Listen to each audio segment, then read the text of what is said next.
चोरी करे चौपया मारे, पंछी पकड़ फंद मार डारे, पर तीर को जो कुदिष्ट निहारे, तो वही की आंखें काग निकारे।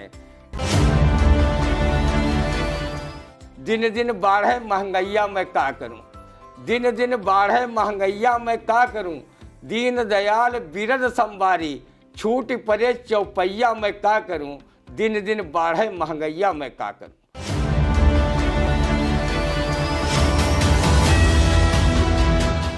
नमस्कार, स्वागत है आप सबका आई इंडिया के खास कार्यक्रम रंदा में। खबरों पर रंदा चलाने के लिए हमारे साथ आई इंडिया के स्टूडियो में मौजूद हैं वरिष्ठ पत्रकार, कवि एवं रंगकर्मी ज्ञान प्रकाश सिंह प्रतीक जी। तो प्रतीक जी, आपका बहुत बहुत स्वागत है इंडिया के स्टूडियो में। आज की पहली खबर जो आसाराम जी से जुड़ी है, सबसे पहली खबर से शुरुआत करते हैं कि आसाराम को दुष्कर्म में फिर हुई उम्र कैद। शिष्या ने 10 साल पहले किया था केस। दुष्कर्म व अप्राकृतिक अपराध सहित अन्य धाराओं में भी हुई है सजा व जुर्माना। नाबालिग से दुष्कर्म में पहले से ही काट रहा आजीवन कारावास आसाराम बापू। क्या कहते हैं इस आसाराम बापू पर, सुनते हैं रंदा। जब भी कोई लड़की देखूं, दिल बोले हौले हौले, नगमा को अपना मूल मंत्र बनाने वाला पाखंडी व दुष्कर्मी आसाराम को अदालत ने शिक्षा के साथ प्राकृतिक व अप्राकृतिक यौन अपराध में उम्र कैद की सजा सुनाई है। ये दुष्कर्मी पाखंडी तथा कथित बाबा एक नाबालिग लड़की के साथ दुष्कर्म मामले में पहले से ही जोधपुर की सेंट्रल जेल में सजा काट रहा है। अब उसे दूसरे दुष्कर्म के मामले में उम्र कैद की सजा सुनाई गई है। रंदा अदालत के फैसले का तहे दिल से स्वागत करता है। कहीं रंदा का बस चलता तो आसाराम नारायण साईं व बाबा गुरमीत राम रहीम जैसे दुष्कर्मी पाखंडी धर्म कर्म का जाल फरेब फैलाकर लड़कियों व महिलाओं को अपने हवस का शिकार बनाने के जुर्म में उन्हें पशुओं के बधियाकरण करने वाले यंत्र जम्बूर से उनका बधियाकरण करता, उसके बाद उन्हें जेल में भी सुख चैन से नहीं रहने देता। संत महात्मा का भेष धारण कर दुष्कर्म करने वालों को इतनी कठोर सजा होनी चाहिए कि ऐसे साध भेष में कोई भी व्यक्ति दुष्कर्म करने में लाख बार सोचने पर विवश हो। रंदा भी अघोषित तथा कथित संत है। वो किसी भी महिला या लड़की को बुरी नज़र से नहीं देखता है। उसे अपनी पत्नी के अलावा सभी महिलाएं, माँ, बहन तथा लड़कियां पुत्री के समान दिखती हैं। रंदा पर धनेश लोष्टवत तथा पर दारेश मात्रवत मानता है। आसाराम को अब जेल से बाहर निकलने और फिर से रास रंग रचाने का ख्वाब छोड़ देना चाहिए। अब वो पूरी उम्र जेल में अपनी करनी का फल भोगेगा। अहंकारी दुष्कर्मी आसाराम को किसी से दुष्कर्म करने से पहले विश्राम सागर में बाबा राम स्नेही रघुनाथ दास द्वारा लिखित ये चौपाई पढ़ लेना चाहिए था। चोरी करे चौपया मारे, पंछी पकड़ फंद मार डारे, पर तीर को जो कुदिष्ट निहारे, तो वही की आंखें काग निकारे। गोस्वामी तुलसीदास ने भी कहा है, अनुज सुता भगनी सुत नारी, सुन सठ कन्या समय चारी, इन्हें कुदिष्ट बिलोकय जोई, ताय बधे कछ पाप न होई। आसाराम ने अपने भक्तों से अकूत धन संग्रह कर जगह जगह अपने अय्यासी के आश्रम बना लिए थे। उसका लड़का नारायण साईं भी बलात्कार के मामले में आजीवन कारावास काट रहा है। इस पिता पुत्र ने अच्छे साधु संतों मनीषियों को कलंकित करने का काम किया है। इसके मरने के बाद भी ईश्वर इसे माफ नहीं करेगा और ये नरक में भी कुंभी पाक नरक भोगेगा। रंदा ने जोधपुर सेंट्रल जेल के अधिकारियों से अपील की है कि आसाराम जिस बैरक में बंद हैं उसमें अन्य कैदियों को न रखा जाए, क्योंकि अदालत ने उसे धारा 376 डी के साथ साथ अप्राकृतिक दुराचार की धारा 377 में भी सजा सुनाई है। वो अभ्यस्त दुष्कर्मी है। कहीं कैदियों के साथ कुछ ऐसा वैसा न कर दे जो अन्य कैदी अपना मुंह दिखाने के काबिल न रहें। जेल कर्मियों को भी उससे उचित दूरी बहुत जरूरी का फार्मूला अपनाना चाहिए। जो हवस का भेड़िया अपनी शिष्या व नाबालिग बच्ची के साथ प्राकृतिक व अप्राकृतिक दुराचार कर सकता है, वो किसी के साथ संपर्क में आने पर कर सकता है। वो अभ्यस्त दुराचारी, व्यभिचारी, पापाचारी है। रंदा आसाराम जैसे दुष्कर्मियों को 100 बार लानत भेजता है कि उसे न जेल में चैन मिले, न मरने के बाद उसकी दुरात्मा को चैन नसीब हो। जस करनी तस भोगो बाबा, भाई सजा तो क्यों पछताता। भाई सजा तो क्यों पछताता। बिल्कुल सही कहा आपने कि जो आसाराम बापू हैं उन्हें जो सजा सुनाई गई है उसका रंदा जो है तहे दिल से स्वागत भी करता है, लेकिन वाकई ये जो सजा सुनाई गई है स्वागत के बाद भी ऐसे दुष्कर्मी पर जो है इस सजा का कोई वो नहीं है, इन्हें और भी दंडित करना चाहिए। अगली खबर, जहां गन्ने का मूल्य जल्द घोषित करे सरकार, रालोद के वरिष्ठ नेता आरपी सिंह की अगुवाई में अतिरिक्त मजिस्ट्रेट दिव्या ओझा को सौंपा गया 3 सूत्री ज्ञापन। क्या कहते हैं फिर एक बार गन्ना किसान जो है परेशान हो गया है, सुनते हैं रंदा। किसान जब आर्थिक दृष्टि से गेहूं का किसान न बन जाए, वो गन्ने की खेती करने लायक न बचे, तब गन्ने का मूल्य बढ़ाकर घोषित करने की सरकार को कोई जल्दी नहीं है। सरकार ने 2022 में वैसे ही किसानों की आय दुगनी कर दी है। छुट्टा जानवरों ने तो किसानों की आय चौगुनी कर दी है। यूरिया, डीएपी व अन्य उर्वरकों के दामों में मूल्य वृद्धि ने किसानों की आय 6 गुनी कर दी है। डीजल महंगा होने से किसानों की आय 8 गुनी हो गई है। उपज का सही बाजार मूल्य व लेवी मूल्य न मिलने से किसानों की आय 10 गुनी हो गई है। भाई आरपी सिंह चौहान जी, जब गल्ला मूल्य वृद्धि के लिए बिना किसानों की आय दिन दूनी रात चौगुनी रफ्तार से बढ़ती जा रही है, तो फिर गन्ना मूल्य बढ़ाने से क्या फायदा। अगर किसानों के हित में गन्ना मूल्य बढ़ाया गया तो फिर चुनावबाज व सत्तासीन नेताओं को क्या फायदा मिलेगा। किसान तो सिर्फ अपनी वोट दे सकता है, लेकिन चीनी मिल चंदा के रूप में उन्हें अटैची भर भर करके नोट दे सकते हैं।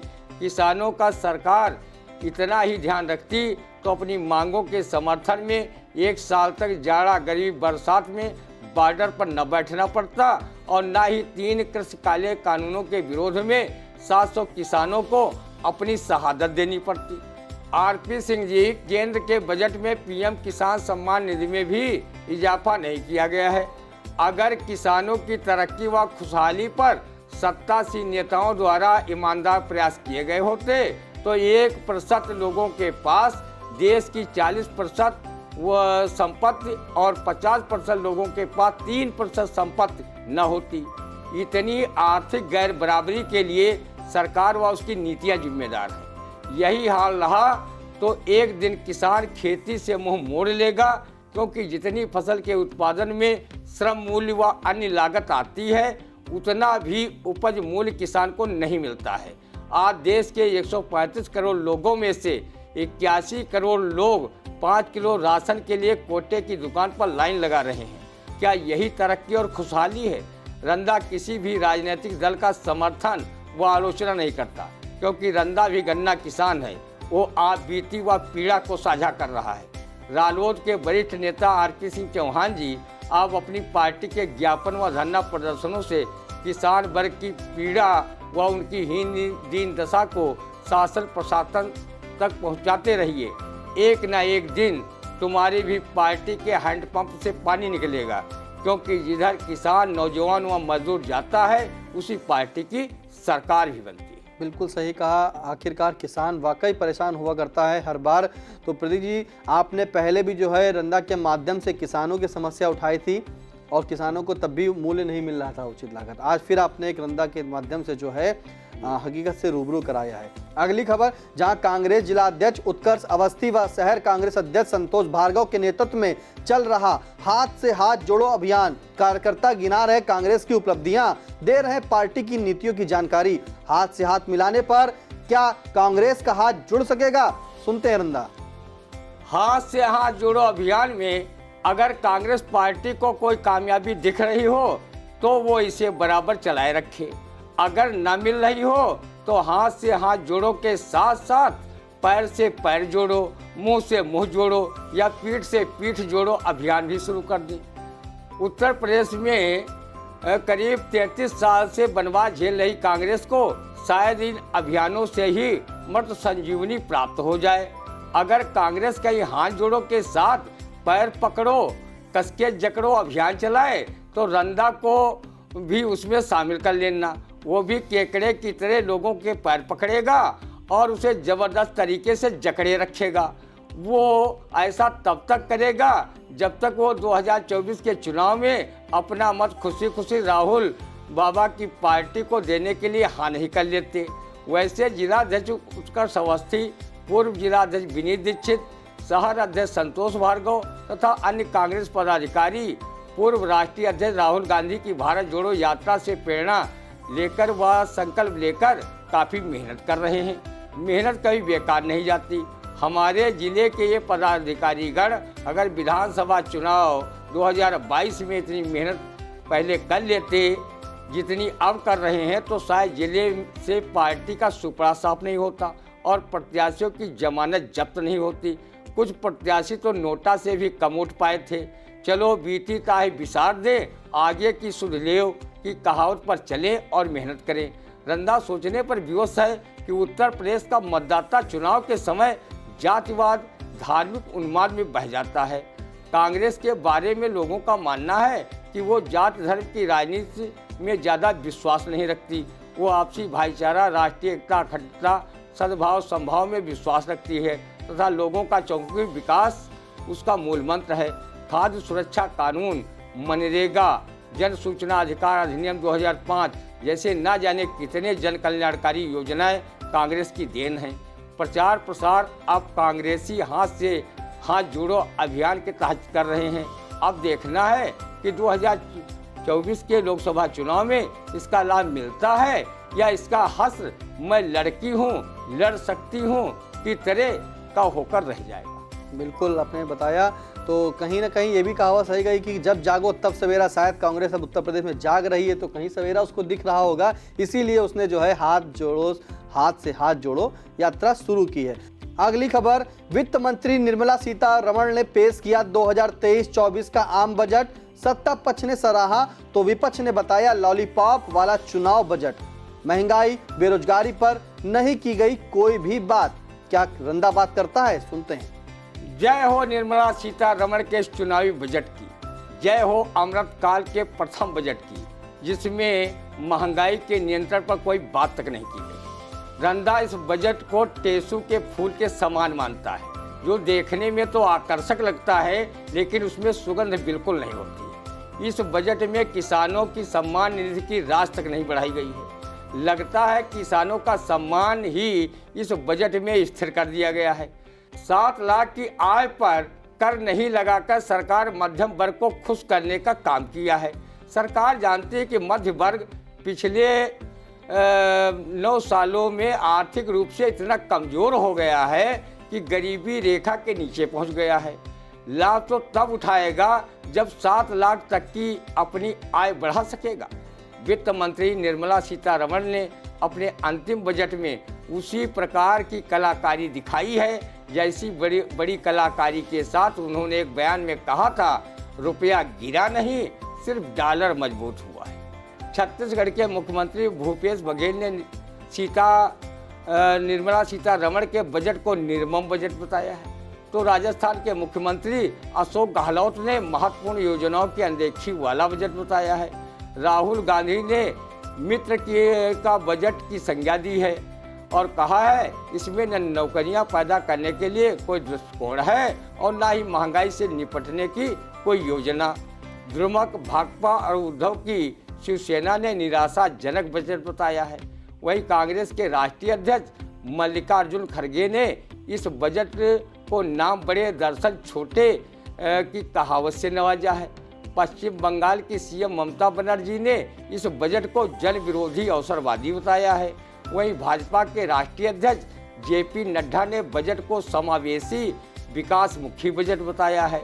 नितिन गडकरी ने बजट से जन भागीदारी को मजबूती मिलने की बात कही है, तो हमारे प्यारे व करोड़ों लोगों के आंखों के तारे प्रधानमंत्री नरेंद्र मोदी ने बजट को विराट संकल्प की नींव मजबूत बताया है।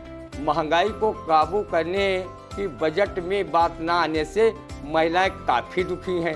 वो रुवासी स्वर में गाने को मजबूर हैं, पिया इतना विदेशवा में कमात है, महंगाई डायन खाए जाते। तो रंदा से गरीब लोगों की जिनकी लंगोटी भी छीनने में महंगाई लगी है, वो कवि दूधनाथ श्रीश की ये कविता कहने पर मजबूर है। दिन दिन बाढ़े महंगैया मैं का करूं, दिन दिन बाढ़े महंगैया मैं का करूं, दीन दयाल बिरद संबारी, छूट पड़े चौपैया मैं का करूं, दिन दिन बाढ़े महंगैया मैं का करूं। जब रंदा सरीखे गरीब 5 किलो अनाज के वितरण हेतु बजट में किए गए प्रावधान से खुश हैं तो इसके आगे वो बजट में कुछ सोच भी नहीं सकते। रंदा बजट के समर्थन व विरोध में बजट शीर्षक के माध्यम से अपनी कुछ व्यंग पंक्तियां पेश करता है जिससे लोगों को ढांढस बन सके। बजट कोई कपड़े धोने वाला डिटर्जेंट पाउडर नहीं, ये सरकार का सरकारी हिसाब है। आपकी भौहें क्यों तन गई, क्या आपकी इसके प्रति नीयत खराब है? इस बजट ने हर चीज महंगी कर दी, यहाँ तक कि तेल मिर्चा नमक हल्दी खाने की वस्तुएं भी महंगी। इसलिए ज़्यादा खाना मत खा, ज़्यादा खाने से रख परहेज, मोटा न बन कल को सहेज। इसलिए नल का ठंडा पानी पीकर सो जा, क्योंकि जल ही जीवन है, जो मिल सकता आजीवन है। नल का ना मिला तो नाली का मिल ही जाएगा, उसे पीकर तो ग्रेट खली हो जाएगा। मेढक भी तो नाली का पानी पीते हैं, उछलते कूदते फुदकते और शान से जीते हैं, बिना अन्न टनाटन। बजट में पहनने के कपड़े भी महंगे, चिंता न करे, कपड़े शिव भक्त नागा भी नहीं पहनते, क्या वो भारत देश में नहीं रहते? पढ़ाई की वस्तुएं भी महंगी, इसलिए अपने बच्चों को शिक्षा मत दिला। शिक्षा कोई जरूरी है, शिक्षा तो बस आज एक खाना पूरी है। आप लोग ही बताएं, कबीर दास किस कॉलेज में पढ़े थे, थोड़ा दिन दुनिया में कढ़े थे, लोग उन पर पीएचडी कर रहे हैं, अशिक्षित के नाम पर शिक्षित हो रहे हैं। बजट में डीजल पेट्रोल के दाम पहले जैसे बढ़े हैं, उसे और बढ़ने दे, उसे एवरेस्ट पर चढ़ने दे। जो कारों से चलते थे उन्हें थोड़ा तो पैदल चलने दे। बचत की बचत और सेहत की सेहत। रंगीन टीवी के भाव घटे हैं, खरीदिए और उन पर गोदी मीडिया का सरकारी गुणगान देखिए। हिंदू मुस्लिम की डिबेट देखिए। महंगी बिजली से अपने घर का बिल बढ़ाइए। भले ही स्याह सफ़ेद टीवी महंगा, रंदा लाएगा खरीद। सरकार की फितरत देखने में बेशक मुफीद। बच्चों को टीवी पर गंदे विज्ञापन मत दिखाइए, उम्र से पहले उन्हें जवान होने से बचाइए। बजट में एलईडी बल्ब सस्ते हुए हैं, उन्हें लाइए, अपने घर में टांग कर प्रकाश फैलाइए। फिर इस प्रकाश में बजट पर सोचिए। आज जो गरीबी के रेखा के नीचे रहते हैं वो महंगाई और बेरोजगारी का दंश कैसे सहते हैं। ये 2024 का चुनावी बजट है। पूंजीपतियों के लिए शक्कर तो गरीबों के लिए टक्कर है। बिल्कुल, ये 2024 का जो चुनावी बजट है, पूंजीपतियों के लिए शक्कर तो गरीबों के लिए टक्कर। फिलहाल रंदा ने जो बताया कि इस बजट से वाकई भले कोई खुश हो, विपक्ष नाराज हो और पक्ष जो है वो खुश है कि रंदा जो बजट है वो बहुत बढ़िया है, लेकिन रंदा ने सुना आपने तो रंदा का साफ कहना है कि बजट से रंदा संतुष्ट नहीं है। अगली खबर, जहां बसपा सुप्रीमो मायावती ने कहा राष्ट्रपति भवन के मुगल गार्डन का नाम बदलने से क्या समस्याएं दूर हो जाएंगी। यदि नाम बदलने से समस्याएं दूर होती तो नाम पहले भी बदल दिए जाते हैं। क्या कहता है रंदा, सुनते हैं। जब हाथी को गणेश कहने पर आपकी पार्टी की समस्या दूर नहीं हुई और आपकी पार्टी के एक नेता बेआबरू होकर तेरे कूचे से हम निकले कहते हुए निकल गए, तो राष्ट्रपति भवन के मुगल गार्डन का नाम बदलने से भले ही समस्याएं दूर हों या न हों, पर भाजपा के एजेंडे को धार अवश्य मिली है।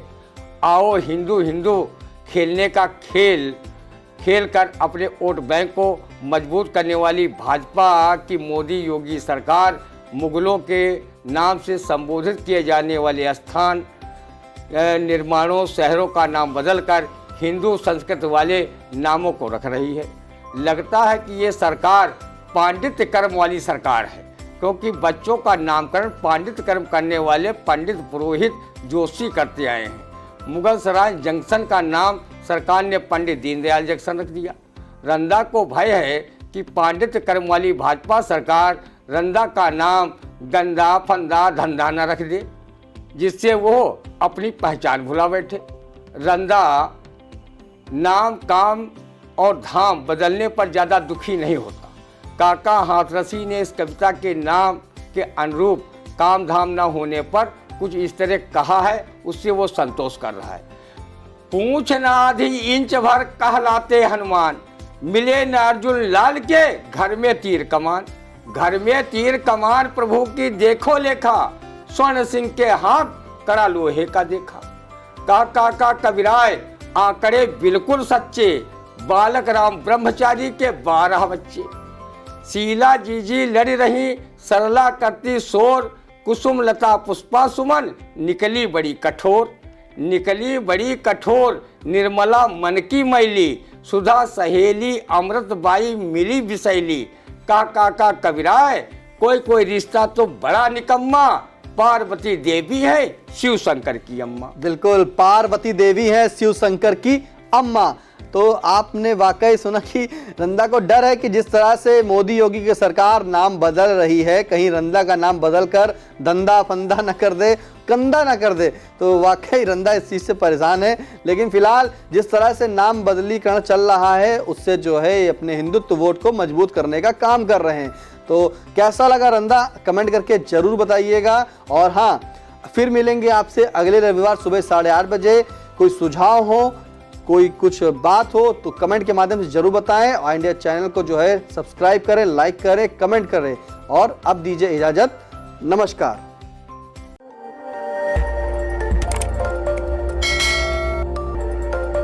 खबर आपकी, नजर हमारी। देखते रहिए आई इंडिया।